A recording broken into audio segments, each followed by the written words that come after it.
Hello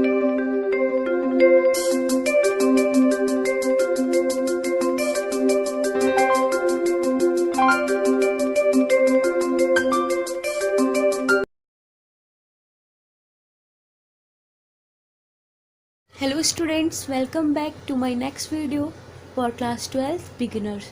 So today we are going to learn a new chapter, that is admission of a partner. So admission of a partner शुरू करने से पहले मैं आपको ये बोलना चाहूँगी कि अगर आप मेरे न्यू व्यूवर हो तो आप मेरी प्रीवियस वीडियोस जो कि fundamental of partnership form, goodwill और चेंजिंग प्रॉफिट शेयरिंग रेशियो के ऊपर है, ज़रूर देख लीजिएगा ताकि आपको ये चैप्टर और अच्छे से क्लियर हो जाए। तो चलिए आज का चैप्टर शुरू करते हैं। हमारा चैप्टर है एडमिशन ऑफ अ पार्टनर्स। इसका मतलब होता है when a new partner is admitted into a firm. जब कोई नया पार्टनर फर्म में एडमिट हो तो उसको बोलते हैं एडमिशन ऑफ अ पार्टनर। तो देखिए, एडमिशन ऑफ अ पार्टनर के पीछे बहुत सारे रीजंस हो सकते हैं। हो सकता है आपको कैपिटल की रिक्वायरमेंट हो, इसलिए आपने नया पार्टनर फर्म में लाया हो, या हो सकता है आपको मैनेजरियल स्किल्स की रिक्वायरमेंट हो, इसलिए आपने नया पार्टनर फर्म में लाया हो, या हो सकता है दोनों रीज़न हो, कैपिटल और मैनेजरियल स्किल दोनों ही। इसके अलावा भी बहुत सारे रीजंस होते हैं, ठीक है, ताकि आपके फर्म में एक नया पार्टनर एडमिट होता है। तो देखिए आगे लिखा हुआ है admission of a partner is one of the mode of reconstitution of firm. So I hope आपको क्लियर होगा रिकन्स्टिट्यूशन ऑफ फर्म का मतलब क्या है। मैंने change in profit sharing ratio के फर्स्ट वीडियो में इसको डिस्कस किया था। इसका मतलब ये है कि देखिए, जब भी कोई पार्टनर आता है आपके फर्म में तो आपके पुराने एग्रीमेंट में चेंजेस होती हैं, ठीक है। तो क्योंकि आपके एग्रीमेंट में चेंजेस होती हैं तो उसे कहा जाता है रिकन्स्टिट्यूशन ऑफ फर्म। तो एडमिशन ऑफ अ पार्टनर भी एक एग्जांपल है रिकन्स्टिट्यूशन ऑफ फर्म का। सो आपको पता होगा क्लास 12 में बहुत सारे चेंजेस आ चुके हैं, तो MCQs के लिए आपको ये चीज़ें याद रखनी चाहिए। चलिए आगे देखते हैं। आगे ये लिखा गया है कि आपके इंडियन पार्टनरशिप एक्ट 1932 में सेक्शन 31 में ये बात कही गई है कि कोई भी पर्सन तब नया पार्टनर बन सकता है जब वो पार्टनरशिप डीड में मेंशन हो। आई होप आपको पार्टनरशिप डीड की मीनिंग क्लियर होगी। पार्टनरशिप डीड में आपके सारे रूल्स एंड रेगुलेशंस होते हैं पार्टनर्स से रिलेटेड, जैसे कि उनकी प्रॉफिट शेयरिंग रेशियो क्या होगी, उनका बिजनेस क्या होगा, बिजनेस का ड्यूरेशन क्या होगा, ये सारी चीज़ें। तो उसी प्रकार अगर डेट में ये बात मेंशन है कि नया पार्टनर एडमिट हो सकता है फर्म में, तभी आप पार्टनर को एडमिट करोगे। नेक्स्ट केस है इन केस अगर आपके पास पार्टनरशिप डीड नहीं है। तो मैंने आपको बताया था कि पार्टनरशिप डीड क्या है, कंपलसरी नहीं है, ये डिज़ायरेबल है। तो कुछ फर्म्स डीड बनाती हैं और कुछ फर्म डीड्स नहीं बनाती हैं। तो देखिए, अगर आपके पास पार्टनरशिप डीड नहीं है तो आपको अगर नया पार्टनर फर्म में लाना है तो क्या करना होगा, आपको पुराने पार्टनर्स सारे के सारे पुराने पार्टनर्स का कंसेंट यानी मंजूरी लेनी पड़ेगी। अगर वो एग्री करते हैं तब आप नया पार्टनर फर्म में ला सकते हो। आगे लिखा हुआ है कि after admission the new partner get following rights. देखिए, जब पार्टनर एडमिट हो जाता है फर्म में तो उसको 2 राइट्स मिलते हैं। आपका फर्स्ट राइट है कि वो फ्यूचर प्रॉफिट शेयर कर सकता है फर्म का, और सेकेंड राइट्स है कि वो एसेट शेयर करता है फर्म का, ठीक।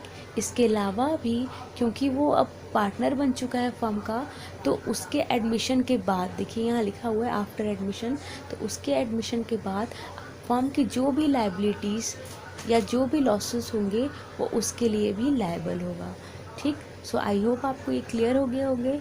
आगे देखते हैं कि आगे क्या लिखा हुआ है। आ रहा है और उसे फर्म की फ्यूचर प्रॉफिट शेयर करने का मौका मिल रहा है। तो ये फ्यूचर प्रॉफिट उसे कैसे मिल रहा है, क्योंकि जो पुराने पार्टनर्स हैं वो उसके लिए कुछ सेक्रीफाइस कर रहे हैं, ठीक है। ये फ्यूचर प्रॉफिट उसे उनके हेल्प से मिल रहा है। तो क्योंकि पुराने पार्टनर्स उसे अपने प्रॉफिट में से कुछ हिस्सा दे रहे हैं, तो पुराने पार्टनर्स उस नए पार्टनर से ये एक्सपेक्ट करते हैं कि वो उन्हें कुछ कंपनसेशन दे, ठीक है। ये देखिए ये लिखा हुआ है आपका। सो वो पुराने पार्टनर्स को, क्योंकि उन्होंने उसके लिए सेक्रीफाइस किया है, उन्हें वो कंपनसेट करता है। वो उन्हें अपने जो सेक्रीफाइसिंग पार्टनर्स होते हैं उन्हें गुडविल या फिर आप प्रीमियम फॉर गुडविल जो चाहे वो लिख सकते हो, बट मैं आपको सजेस्ट करूँगी कि आप प्रीमियम फॉर गुडविल वर्ड ही लिखिएगा। तो वो उन्हें उनके सेक्रीफाइस के बदले ये पेमेंट करता है एज अ कंपनसेशन में। सो आई होप आपको क्लियर हुआ होगा। क्योंकि नया पार्टनर आता है और उसे फ्यूचर प्रॉफिट शेयर करने में उसको हिस्सा मिलता है, तो वो हिस्सा किससे मिलता है? उसके सेक्रीफाइसिंग पार्टनर से। तो वो सेक्रीफाइसिंग पार्टनर्स को प्रीमियम फॉर गुडविल पे करता है उनके सेक्रीफाइस करने के लिए, ठीक है, तो उस एज अ कंपनसेशन। आगे है कि गुडविल के अलावा एक नया पार्टनर्स फर्म में कैपिटल भी लाता है, ठीक, क्योंकि वो उसको एसेट्स का भी अधिकार मिलता है। तो देखिए, क्योंकि वो फ्यूचर प्रॉफिट शेयर कर रहा है इसलिए वो उन्हें गुडविल पे कर रहा है, किसको? पुराने पार्टनर्स को। और क्योंकि उसे एसेट्स में भी हिस्सा मिल रहा है इसलिए उसे कैपिटल भी लाना होता है। तो चलिए, आई होप आपको ये चीज़ क्लियर हो गई होगी। आगे देखते हैं आगे की थ्योरी हमारी। सो आगे है हमारा effects of a admission of partner. Partner के एडमिशन होने के बाद क्या क्या चीज़ें होती हैं, तो चलिए वन बाय वन हम एक एक पॉइंट डिस्कस कर लेते हैं। हमारा फर्स्ट पॉइंट है old partnership come to an end end new partnership come to into existence. ये तो है ही, जब आपका नया पार्टनर आता है तो क्या होता है, पुरानी जो पार्टनरशिप है वो ख़त्म हो जाती है और नया पार्टनरशिप स्टार्ट हो जाता है। आई होप आपको फर्स्ट पॉइंट क्लियर हुआ होगा। सेकंड पॉइंट है आपका न्यू और incoming partner become entitle to share future profit of the firm and the combined share of the old partners gets reduce. अभी हमने डिस्कस किया, क्योंकि जब नया पार्टनर आता है तो उसे फ्यूचर प्रॉफिट शेयर करना होता है। तो ये फ्यूचर प्रॉफिट कैसे मिलता है उसे? क्योंकि पुराने पार्टनर्स उसके लिए सेक्रीफाइस करते हैं। सो सेकंड पॉइंट भी क्लियर हो गया होगा। थर्ड है आपका न्यू और incoming partners contribute capital in the firm. तो अभी मैंने आपको बताया था, क्योंकि नया पार्टनर एसेट्स में भी राइट है उसका, सो इसीलिए उसे कैपिटल भी लाना होता है फर्म के लिए, ठीक। चलिए, फोर्थ पॉइंट है आपका न्यू और incoming partner acquire right on the assets and also become liable for the liabilities of the firm. नया पार्टनर जो होता है उसका पूरा अधिकार होता है फर्म की एसेट्स पे, और उसकी लायबिलिटी भी होती है, ठीक है, जो भी लायबिलिटीज़ हो उसके लिए वो लायबल भी होता है फर्म के। नेक्स्ट है आपका एडजस्टमेंट। देखिए, जब भी एक नया पार्टनर आता है तो बहुत सारे एडजस्टमेंट्स होते हैं, जैसे कि reserve, accumulated profit and losses में भी एडजस्टमेंट होते हैं। मैंने आपको change in profit sharing ratio में भी बताया था कि वो चैप्टर क्यों इम्पॉर्टेंट है, क्योंकि उस चैप्टर के कंसेप्ट आपको आगे के चैप्टर्स में काम आने वाले हैं। तो देखिए, आपका वही टॉपिक आने लगा है। तो यहाँ क्या लिखा हुआ है कि कुछ रिजर्व और अकुमुलेटेड प्रॉफिट और लॉसेस में भी एडजस्टमेंट होते हैं जब एडमिशन ऑफ अ पार्टनर होता है। नेक्स्ट है आपका, जब भी एक नया पार्टनर आता है तो आपको क्या करना होता है, एसेट्स को रिवैल्यूएट और लायबिलिटी को रीअसेस। इसका मतलब क्या है, आपको रिवैल्यूएशन अकाउंट भी बनाना होता है, ठीक, और उस रिवैल्यूएशन अकाउंट का प्रॉफिट या लॉसेस पुराने पार्टनर्स को पुराने रेशियो में देना होता है। सो आई होप अब आपको क्लियर हो रहा होगा कि मैंने क्यों change in profit sharing ratio को आपको इतना इम्पॉर्टेंटली पूरा एक टॉपिक पढ़ाया था, क्योंकि वो बेस है, इस सारे चैप्टर का वो बेस है। चलिए, लास्ट है आपका goodwill of the firm is valued and is paid to sacrificing partner for their sacrifice by the gaining partner through their capital account. तो देखिए, गुडविल यहाँ क्या होता है, वैल्यूड होता है। वैल्यूड मतलब आपको निकालना होता है, या फिर क्वेश्चन में निकाल के दिया होगा, आपको बस सिंपल सा जो गेनर होगा और जो सेक्रीफाइजर होगा उसकी एंट्री बनानी है। आपको याद होगा इस एंट्री को क्या बोलते हैं, एडजस्टमेंट एंट्री। और ये एंट्री बनती कैसे है, तो सिंपल है, gaining partners capital account debit to sacrificing partners, ठीक। तो ये वन बाय वन हम एक एक चीज़ों को डिटेल्स में पढ़ लेंगे। आई होप आपको अभी सारा जो मैंने बताया वो पॉइंट्स क्लियर हो गया होगा। ये सारे चेंजेस हैं, जब एक पार्टनर एडमिट होता है तो क्या क्या होता है ये बताया गया आपको। नीचे आपका एक और हेडिंग है, वो है आपका adjustment. Require on the admission of a partner. जब एक पार्टनर फॉर्म में आता है तो क्या क्या एडजस्टमेंट होती हैं।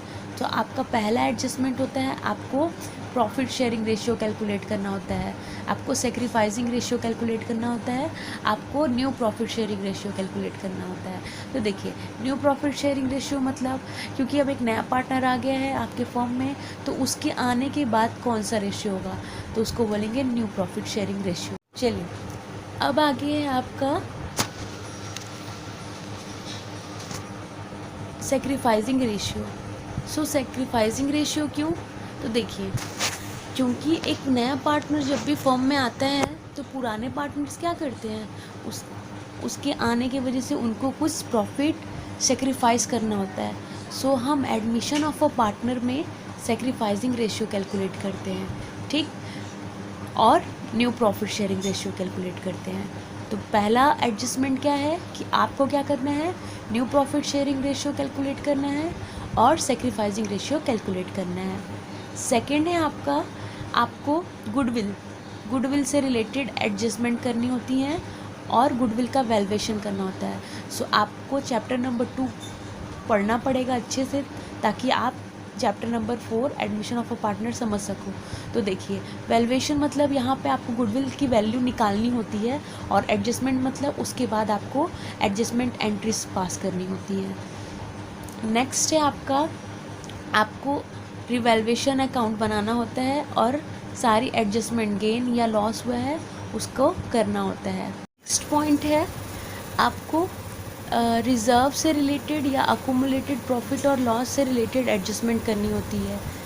Last but not a least आपको एडजस्टमेंट ऑफ कैपिटल भी करना होता है, और इससे पहले ही मैंने ये वीडियो बनाया था चैप्टर नंबर 3 के लिए, चेंजिंग प्रॉफिट शेयरिंग रेशियो का last video adjustment of capital था। और ये एडजस्टमेंट ऑफ कैपिटल आपको कौन से रेशियो में करना होता है, न्यू प्रॉफिट शेयरिंग रेशियो में, जिस तरीके से जो एग्री हो, ठीक है। अगर वो लोग अगर वो लोग कोई और रेशियो बोलेंगे तो आप कुछ और रेशियो में कर लीजिएगा। चलिए, ये तो हो गया हमारा adjustment required on the admission of a partner. अब नीचे देखते हैं। सो नीचे है आपका change in profit sharing ratio. अब आप कंफ्यूज नहीं होना कि मैम अभी तो ये चैप्टर पढ़ा था फिर वापस कैसे आ गया। तो यहाँ पे change in profit sharing ratio का मतलब है कि जब एक नया पार्टनर फर्म में एंटर कर लेता है तब क्या चेंजेस होती हैं, ठीक है।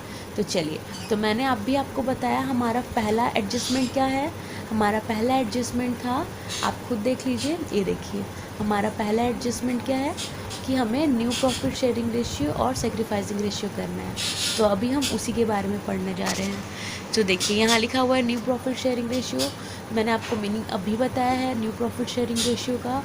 ये वो रेशियो होता है जिसमें नए पार्टनर्स के आने के बाद आप अपना फ्यूचर प्रॉफिट या लॉस शेयर करते हो, ठीक, मतलब इंक्लूडिंग न्यू पार्टनर, जो आप फ्यूचर में प्रॉफिट और लॉस शेयर करने वाले हो जिस रेशियो में, उसको बोलते हैं न्यू प्रॉफिट शेयरिंग रेशियो।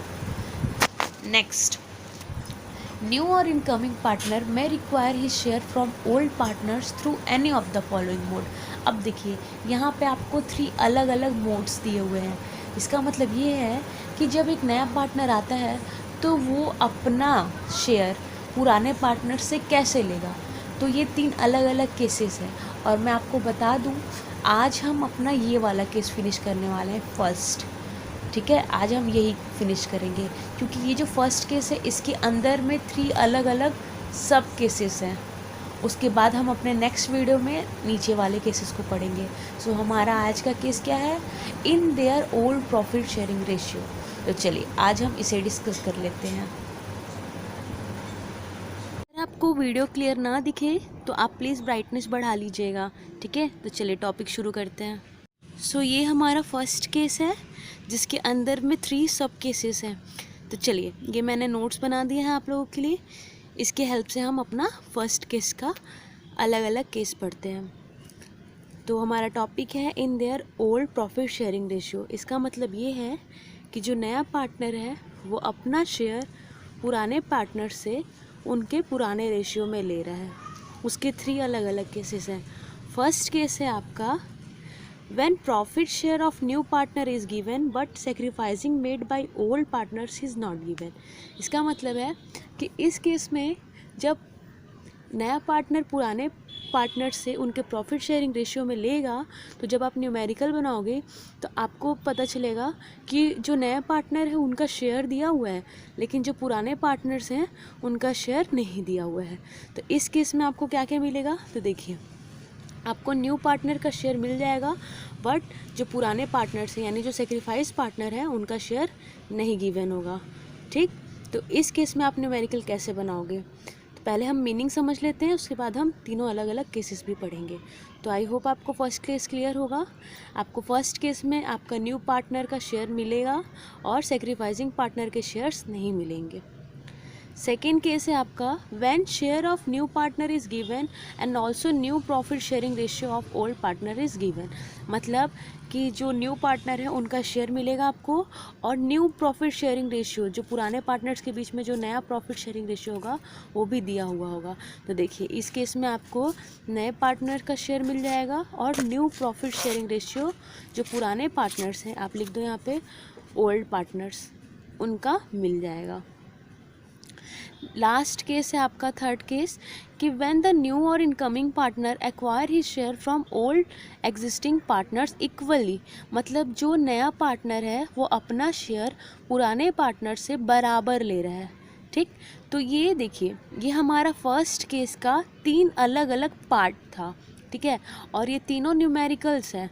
तो मैंने सोचा पहले ये चार्ट आपको बता दूं, उसके बाद हर एक एक केस का अपना अलग अलग न्यूमेरिकल सॉल्व करूं। ठीक, तो एक बार फिर मैं आपको बोल दूं, इस केस में क्या मिलेगा आपको न्यू पार्टनर का शेयर मिल जाएगा, लेकिन सेक्रीफाइस पार्टनर का शेयर गिवन नहीं होगा न्यूमेरिकल क्वेश्चन में। इस केस में आपको नए पार्टनर का शेयर भी मिलेगा और जो नया प्रॉफिट शेयरिंग रेशियो है किसके बीच, पुराने पार्टनर्स के बीच, वो मिलेगा। इस केस में जो नया पार्टनर होगा वो अपना शेयर पुराने पार्टनर्स के बराबर इक्वली लेगा। ठीक है, जितने पार्टनर्स होंगे उनसे इक्वली लेगा। तो चलिए अब 1 बाय 1 हर एक अलग केसेस का हम न्यूमेरिकल देखते हैं, ताकि ये कंसेप्ट अच्छे से समझ में आए हमें। हमारा फर्स्ट केस क्या है कि when share of new partner is given but sacrifice made by old partner is not given. That means आपका नए पार्टनर का शेयर गिवन हो क्वेश्चन में, लेकिन जो पुराने पार्टनर्स हैं जो सेक्रीफाइस कर रहे हैं वो शेयर गिवन नहीं होगा क्वेश्चन में। तो आप देख सकते हो मैंने यहाँ पे एक क्वेश्चन लिखा है, ये क्वेश्चन आप ही की बुक का है, TS गरेवाल का। तो चलिए क्वेश्चन देखते हैं। XYZ are partners sharing profit and losses in the ratio of 5:3:2. They admit A into partnership. मतलब XYZ जो हैं ये तीनों पार्टनर्स हैं पार्टनरशिप फर्म में। इनका रेशियो है 5:3:2, इनकी ओल्ड रेशियो, जहाँ जब ये पार्टनर्स थे तब ये 5:3:2 में प्रॉफिट और लॉस शेयर करते थे। दे एडमिट ए, उन्होंने ए को एडमिट किया अपने पार्टनरशिप फर्म में और उन्हें दिया 1/5 शेयर, अपने प्रॉफिट का 1/5 शेयर दिया। ठीक है, दैट मीन जो ए हैं उनका शेयर कितना है, ए का शेयर जो है वो है 1/5। ठीक है, find the new profit sharing ratio. तो देखिए आपको आपके क्वेश्चंस में क्या मिला, तो देखिए न्यू पार्टनर का शेयर मिल गया जो कि 1/5 था, लेकिन क्वेश्चन में जो पुराने पार्टनर हैं जो सेक्रीफाइसिंग पार्टनर हैं उन्होंने क्या सेक्रीफाइस किया है, सेक्रीफाइसिंग शेयर मिला क्या, नहीं। ये तो आपका ओल्ड है ना, ओल्ड प्रॉफिट शेयरिंग रेशियो है, बट सेक्रीफाइसिंग जो XYZ कर रहे हैं उनका रेशियो मिला, नहीं मिला। तो ये आपका फर्स्ट केस है। तो चलिए इसको सॉल्व करके देखते हैं कि ये बनेगा कैसे। तो देखिए इस क्वेश्चन में आपका ए का शेयर कितना है, 1/5, जो मैंने लिख दिया है। ठीक है, और वो किस रेशियो में ये शेयर ले रहा है, तो ये तो क्वेश्चन में गिवन नहीं है, तो हम ऐसा मानेंगे कि वो अपना रेशियो फर्म के शेयर में से ले रहा है। तो फर्म का शेयर कितना होगा, तो XYZ का टोटल शेयर फर्म का शेयर होगा। तो मैंने यहाँ पे XYZ का शेयर निकाला है, टोटल किया है, तो आंसर आया है 10/10, मतलब 1, क्योंकि आप 10 को 10 से कैंसिल करोगे तो 1 होगा। तो चलिए अब इस टोटल शेयर में से यानी 1 में से ए जो है ए ने 1 में से 1/5 ले लिया, तो अब रिमेनिंग शेयर कितना बच गया, 4/5 बच गया। तो चलिए न्यू प्रॉफिट शेयरिंग रेशियो आप कैलकुलेट करते हैं, क्योंकि हमें क्या चाहिए था कि ए कितने शेयर के लिए आ रहा है और वो ये शेयर किससे ले रहा है, तो ए का शेयर 1/5 दिया हुआ था और वो किससे ले रहा है ये नहीं दिया था, तो हमने सोचा कि वो फर्म से ले रहा है। तो फर्म का शेयर कितना होगा, जितने पार्टनर्स थे उनके शेयर का टोटल। तो मैंने पूरा शेयर का टोटल निकाला तो मेरा आंसर आया 1। ठीक, इस 1 में से मैंने माइनस किया 1/5 जो कि ए ने ले लिया, तो बचा 4/5। तो चलिए अब न्यू प्रॉफिट शेयरिंग कैलकुलेट करते हैं।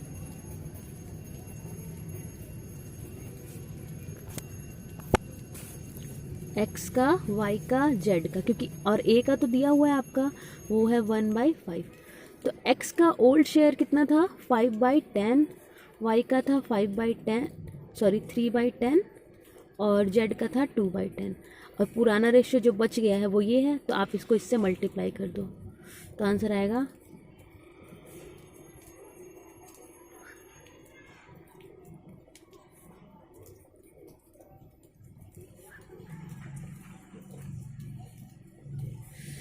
ये आपका आंसर है। अब आप देखो डिनोमिनेटर 50 है तो आपको इसको भी 50 करना पड़ेगा, तो आप 10 से मल्टीप्लाई कर दो। तो आपका न्यू प्रॉफिट शेयरिंग रेशियो है x/y/z/a का 20:12:8:10, जिसको आप कॉमन नंबर से कट कर सकते हो। तो मान लीजिए अगर मैंने 2 से किया तो 10, 6, 4, 5। तो आई होप आपको फर्स्ट केस क्लियर होगा। कुछ नहीं था, ए का शेयर गिवन था और हमने सोचा कि अगर ए का शेयर गिवन है तो ए किससे लेगा, तो क्वेश्चन में ये चीज़ें मेंशन नहीं थी, तो हमने फर्म से सोचा। फर्म के लिए हमने तीनों पार्टनर्स का टोटल किया, उस टोटल में से ए का शेयर निकाला, जो रिमेनिंग शेयर बच गए वो हमने पुराने पार्टनर्स के दे दिया। तो देखिए ये दिया, तो पुराने पार्टनर का जो रेशियो था उसमें हमने 4/5 का मल्टीप्लाई किया, तो ये हमारा आंसर आया। चलिए अब सेकंड क्वेश्चन देखिए। सो आई होप आपको फर्स्ट केस समझ में आया होगा। आइए हम अपना सेकंड केस देखते हैं, जो कि है when share of new partner is given and also new profit sharing ratio of old partners is given. मतलब आपको इस न्यूमेरिकल में आपको क्या मिलेगा, नए पार्टनर्स का शेयर मिलेगा और जो पुराने पार्टनर्स हैं उनका न्यू प्रॉफिट शेयरिंग रेशियो का भी शेयर मिलेगा, पुराने पार्टनर्स का। ठीक है, तो देखिए मैंने एक क्वेश्चन यहाँ पे लिखा है, ये क्वेश्चन भी आप ही की बुक का है। तो क्वेश्चन है A B are partners, they decided to admit C in the partnership firm. ठीक है, उन्होंने डिसाइड किया कि सी को वो पार्टनरशिप फर्म में एडमिट करेंगे और सी का शेयर कितना है 1/4। तो यानी सी जो है हमारा न्यू पार्टनर है और न्यू पार्टनर का शेयर गिवन है 1/4। In future profit sharing ratio between A and B would be 2:1। अब यहाँ पे हमारा न्यू प्रॉफिट शेयरिंग रेशियो किसके बीच का, एग्जिस्टिंग पार्टनर यानी ए और बी का भी गिवन है, जो कि है 2:1। Calculate new profit sharing ratio. तो देखिए ये जो न्यू प्रॉफिट शेयरिंग रेशियो है, आप कंफ्यूज नहीं होना, इसका मतलब है अब ए बी और सी ये तीनों का न्यू प्रॉफिट शेयरिंग रेशियो क्या होगा। ये जो न्यू प्रॉफिट शेयरिंग रेशियो है ये तो केवल ए और बी का है, हमें अब तीनों का निकालना है। तो ये आपका सेकंड केस है। तो आइए इसको भी सॉल्व कर लेते हैं, तो आपको ये क्वेश्चन भी समझ में आएगा। तो देखिए यहाँ पे सी का शेयर कितना है, सी का शेयर है 1/4। अगेन आप भी इसमें देखोगे तो इसमें ये मेंशन नहीं हो पा रहा है कि जो सी है वो 1/4 किस रेशियो में ले रहे हैं। आप बोलोगे ये रेशियो, तो ये रेशियो तो उनका फ्यूचर रेशियो है ए और बी का। सो यहाँ पे ये क्लियर नहीं है, तो हम अगेन ये एज्यूम करेंगे कि वो जो ये शेयर है वो फर्म से ले रहा है। तो फर्म का शेयर कैसे निकालोगे आप, तो फर्म के शेयर के लिए आप ये सोचोगे कि फर्म का शेयर कितना है, ए और बी के शेयर के टोटल। तो यहाँ पे ए और बी का शेयर भी हम मान लेते हैं कि ए और बी का शेयर का टोटल है 1, जिसमें से 1 में से अगर सी ने 1/4 ले लिया तो बचा कितना 3/4 शेयर। तो चलिए अब हम कैलकुलेट करते हैं हमारा न्यू PSR। देखो अगर आप कंफ्यूज हो रहे होगे कि 1 कहाँ से आया, तो आप ये इमेजिन कर लो कि ये जो 2:1 है यही ओल्ड रेशियो है, तो मैंने इसी को प्लस कर दिया। तो मान लीजिए 2/3 + 1/3 यानी 3/3, इसी को 1 ले लिया। ठीक, अब क्लियर हो गया होगा। अब चलिए ए बी सी का निकाल लीजिए, ए का, बी का और सी का। तो ए का कितना आएगा आपका, तो ए का आएगा आपका, पहले कितना था ए का हम मानेंगे जो नया रेशियो है वही ओल्ड रेशियो। तो ए का था 2/3, इसका था 1/3 और इसका तो गिवन है 1/4। तो अब रिमेनिंग कितना है 3/4। तो इस 3/4 को आप इससे इंटू कर दो, सेम पहले केस जैसे ही आप ट्रीट कर रहे हो, कुछ नया नहीं कर रहे हो आप। तो आंसर आएगा, देखो यहाँ 12 है नीचे, तो यहाँ पे आपको 12 करना होगा, तो आपको मल्टीप्लाई करना होगा। तो आपका आंसर आएगा न्यू PSR 6:3:3। इसको आप कैंसिल करोगे तो आंसर आएगा 2:1:1। देखो ये 2:1 ऑलरेडी ओ न्यू फ्यूचर वाला दिया था, ये देखो ये वाला, और अब तीनों को मिला के आ गया 2:1:1। आई होप आपको ये वाला केस भी क्लियर हुआ होगा। देखिए इस केस में कुछ नया नहीं था, बस सेम पहले ही केस जैसा है हमारा, बस ये थोड़ा सा नया चीज़ दिखा था हमें 2:1 जो फ्यूचर का दिया हुआ है, ठीक है, और कुछ नया नहीं था। चलिए थर्ड क्वेश्चन देख लीजिए आप। आई होप आपको सेकेंड केस समझ में आ गया होगा। चलिए आज का हम अपना लास्ट केस देख लेते हैं, जो कि है हमारा when the new or incoming partner acquire his share from the old or existing partners equally। that means जो नया पार्टनर आ रहा है वो अपने शेयर पुराने पार्टनर से कैसे लेगा, वो अपने शेयर पुराने पार्टनर से इक्वली लेगा, ठीक है। तो चलिए क्वेश्चन देखिए। Bharti and Aastha were partners sharing profit in the ratio of 3:2, ठीक है। तो भारती और आस्था दो पार्टनर्स हैं जो प्रॉफिट शेयर कर रहे हैं 3:2 में। They admit Dinkar as a new partner for 1/5 share. उन्होंने दिनकर को एडमिट किया, ठीक है, अपने पार्टनरशिप फर्म में कितने शेयर के लिए, 1/5 शेयर के लिए। In the future profit of the firm which he got equally from Bharti and Aastha. तो देखिए जो दिनकर था उसने अपना जो 1/5 शेयर है वो दोनों से, भारती और आस्था से किस रेशियो में लिया, इक्वली, बराबर दोनों से। यानी जो 1/5 शेयर जो है दिनकर का वो भारती और आस्था से वो इक्वली ले रहा है। अब आपको क्या करना है, calculate new profit sharing ratio. आपको नया प्रॉफिट शेयरिंग रेशियो कैलकुलेट करना है। तो चलिए आज का हम अपना ये वाला सॉल्यूशन भी देख लेते हैं, सो हमारी फिर वीडियो ख़त्म हो जाएगी। चलिए आइए सॉल्यूशन देखिए। तो देखिए इस क्वेश्चन में दिनकर का शेयर दिया हुआ है 1/5, ठीक है, और दिनकर ने ये 1/5 शेयर किससे लिया है, भारती और आस्था से इक्वली। तो चलिए सबसे पहले आप निकाल लीजिए कि उसने कितना लिया है।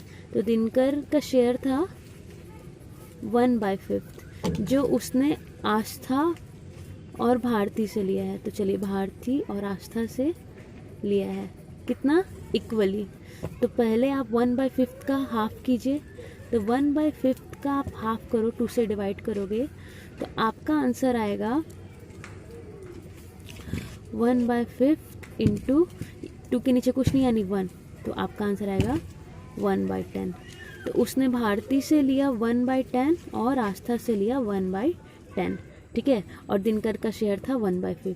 तो चलिए न्यू PSR कैलकुलेट कीजिए। सो न्यू PSR के लिए अब भारती का कितना होगा, तो देखिए भारती का पुराना कितना था, 3/5 था, और उसमें से कितना उसने दिनकर को दे दिया, 1/10, क्योंकि दिनकर ने हाफ लिया था तो मैंने हाफ कैलकुलेट किया, तो आंसर आया 1/10। तो ये 1/10 उसने भारती से लिया, यही 1/10 उसने आस्था से लिया। तो भारती का पुराना शेयर 3/5 था और उसने 1/10 किसको दे दिया, दिनकर को दे दिया। तो अब भारती का शेयर कितना बचेगा, तो कैलकुलेट करो आप।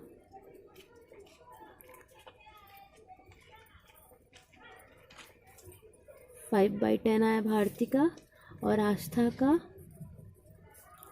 2/5 माइनस 1/10, आंसर आएगा 3/10। और आपको पता है दिनकर का शेयर ऑलरेडी है आपके पास 1/5। तो देखिए यहाँ डिनोमिनेटर 10 है तो आपको यहाँ पे 10 करना होगा, तो आंसर आएगा 2/10। यानी आपका न्यू PSR बना 5:3:2, ठीक। तो आई होप आपको ये वाला क्वेश्चन भी क्लियर हुआ होगा। आई होप आपको आज का ये वीडियो पसंद आया होगा। अगर आपको ये वीडियो अच्छी लगी तो प्लीज़ वीडियो को लाइक कर लीजिएगा, चैनल को सब्सक्राइब कर लीजिएगा और प्लीज़ अपने फ्रेंड्स के साथ शेयर कीजिए। ये जो टॉपिक है ये क्लास 12th ही नहीं, ग्रेजुएशन के फर्स्ट ईयर में भी वो काम आएगा। Thank you.